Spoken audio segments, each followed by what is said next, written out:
Hi hello Srihari ladies టైలర్స్కి స్వాగతం సుస్వాగతం.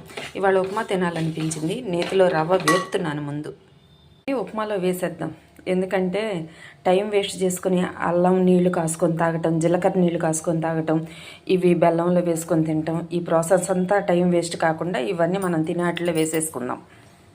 ఇంతేనండి, టైం అయితే వేస్ట్ చేసుకోను. చిన్న చిన్న పనుల కోసం ఇలా చేసేసుకొని తినేస్తే అయిపోతుంది కదా. చిన్నపిల్లలు అప్పుడు ఏ ఫంక్షన్కి వెళ్ళినా ముందు ఉప్మా చేసి పెట్టేవాళ్ళు పొద్దున పూట.